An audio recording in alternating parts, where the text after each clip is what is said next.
प्रत्येकाचे प्रश्न वेगवेगळे. एक नगरपालिकेचा विषय होता, काही पंचायत समितीचे विषय होते, काही त्या जल जीवनचा एक विषय होता. अशा अनेक विषय सगळ्यांना आज भेटलो, त्यांना उद्या बोलून घेतले. काही क्रीडाचे विषय होते, उद्यापासून आम्ही त्याला मार्गी लावणार.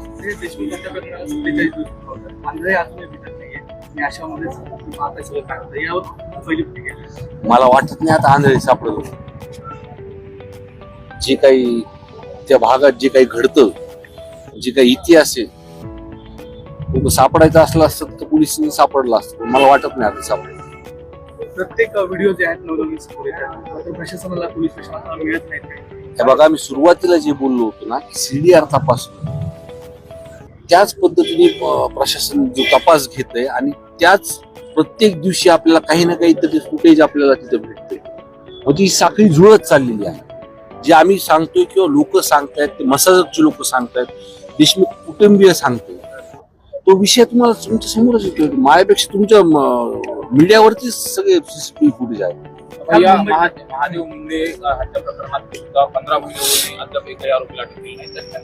प्रशासनावरती खूप मोठा दबाव होता, असं त्या फॅमिलीने देखील म्हटलंय.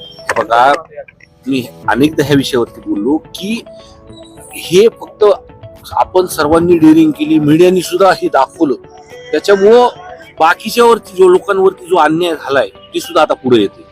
अजून खूप जण येणार आहेत पुढे.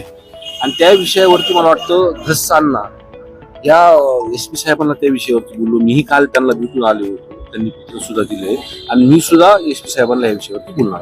काल मुंबईत देखील मोर्चा निघाला, आपल्याकडे देखील मोर्चा निघाले.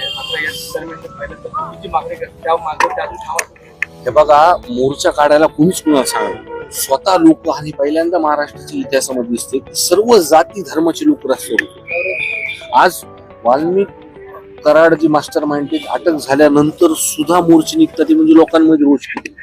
आज लोक फक्त फास्ट ट्रॅक वरती चालवायचं, सीडीआर प्रमाणे तपास करायचा आणि 12 तासामध्ये ज्यांनी फोन केले आहेत प्रशासनाला, मग ते SP असतील, त्या भागातले DYSP असतील, त्या पोलीस स्टेशनचे अधिकारी असतील, हे जर तपासले तर पूर्णपणे लक्षात येईल.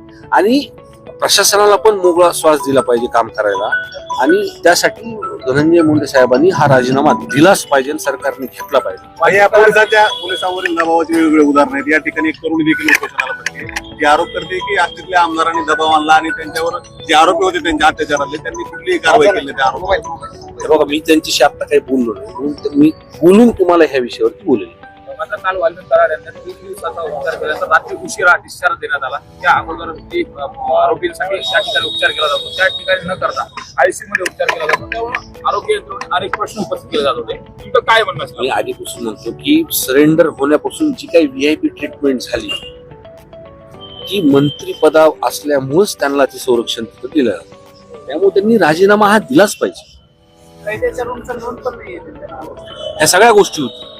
अहो, हे तुम्हाला सांगतो मी की 28 तारखेला बीडला मोर्चा निघाला. आणि माझ्या माहिती अनुसार ते पुण्यामध्ये एका मोठ्या हॉस्पिटलमध्ये 2-3 दिवस तिथे ऍडमिट.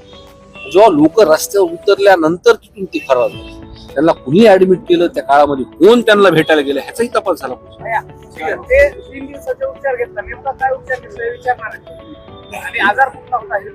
नाही, मला मी काळजी लोकांची करतो, गुन्हेगारांची काळजी प्रशासन करणार. नवीन घडामोडी पाहण्यासाठी आजच आम्ही मुंबईकर 24 तासला लाईक करा, सबस्क्राईब करा आणि अपडेट राहा.